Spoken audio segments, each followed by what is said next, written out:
En 2019, un país pequeño cargaba con un peso enorme: ser uno de los más peligrosos del mundo. Asesinatos diarios, barrios controlados por pandillas, extorsión, miedo, silencio.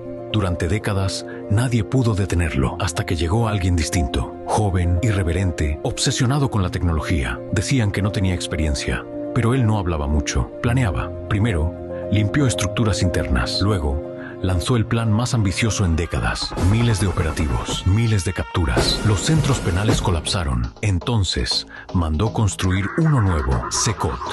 Una prisión diseñada para no fallar. 40.000 espacios, cero contacto con el exterior. Mientras el mundo observaba con escepticismo, los salvadoreños notaban otra cosa: calles antes vacías, llenas, negocios reabriendo, familias saliendo de noche por primera vez en años. Algunos medios lo criticaron, pero las cifras eran claras: de 20 asesinatos diarios a 0. Ningún gobierno lo había logrado antes, y él sigue en el cargo. Su nombre es Nayib Bukele, y esta es la historia de cómo encerró el miedo.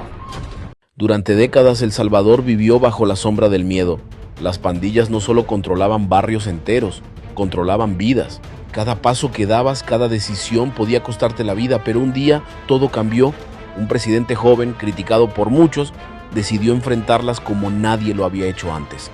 Esta es la historia real de cómo Nayib Bukele eliminó a las pandillas en El Salvador, paso a paso, sin filtro. Antes de que Nayib Bukele asumiera la presidencia en 2019, El Salvador era uno de los países más peligrosos del mundo. En 2015, por ejemplo, se registraron más de 6.600 homicidios. Eso es casi 18 asesinatos por día. Una generación entera creció normalizando las balaceras, las extorsiones y el terror.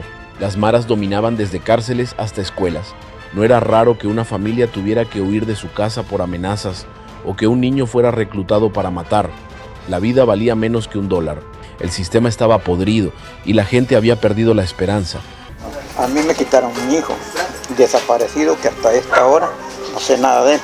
Ya pasaron 5 años y más, y el sentimiento, el dolor permanece.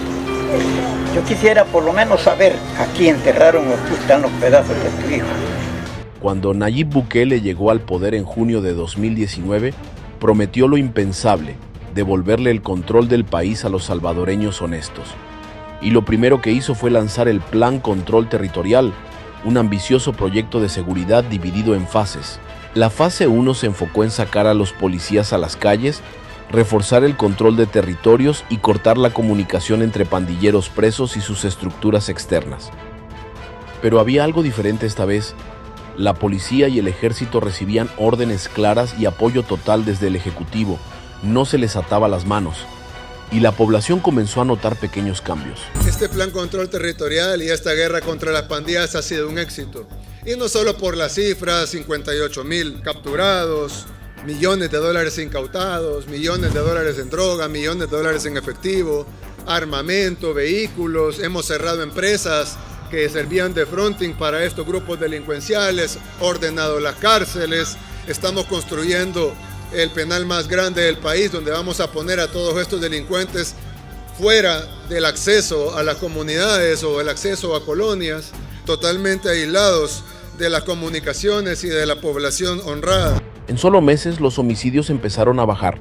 Por primera vez en años, se hablaba de días sin muertes violentas, pero mientras los salvadoreños empezaban a respirar con menos miedo, los críticos no tardaron en aparecer.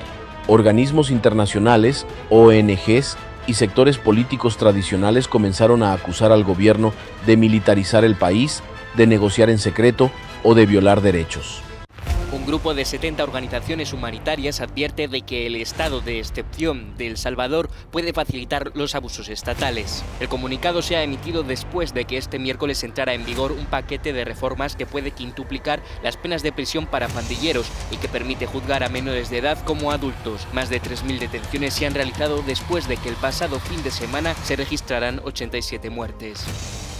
Pero Bukele fue claro: estamos defendiendo los derechos de los buenos salvadoreños, no de los criminales. Y si ellos quieren escapar, o alguien quiere suplirlos de armamento, o de alimento, o de munición, o de celulares, o de saldo, o de chips, o de todo lo que utilizan para amedrentar a la población, pues ahí ustedes van a interceptarlos, tanto a los delincuentes como a los que colaboren con ellos, y ponerlos a orden de las autoridades para que sean procesados en nuestro sistema de justicia con las nuevas penas que aprobó la Asamblea Legislativa para ellos.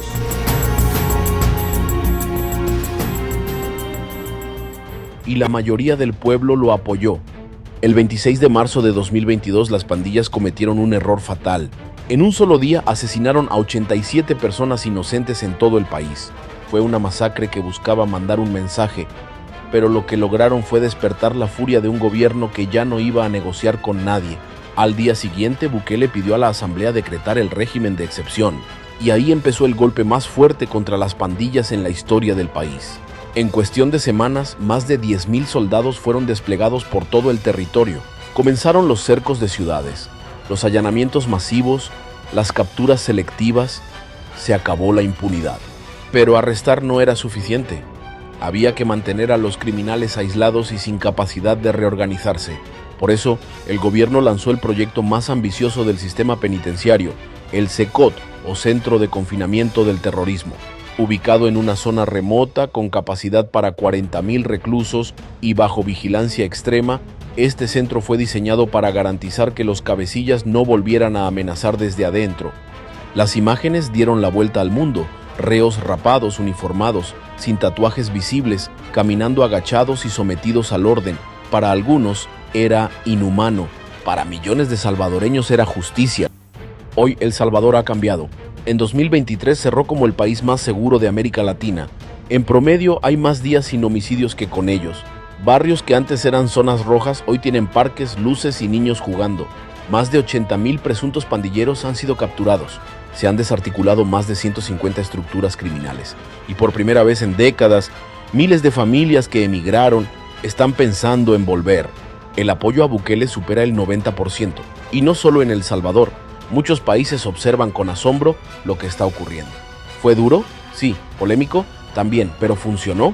La respuesta está en los parques llenos, las calles tranquilas y los niños que ahora pueden caminar sin miedo. Nayib Bukele no prometió flores, prometió orden, prometió paz y la cumplió. Hoy El Salvador es otro, un país que pasó de ser el más temido al más admirado, y aunque falta camino por recorrer, hay algo que ya no volverá: el silencio impuesto por el miedo.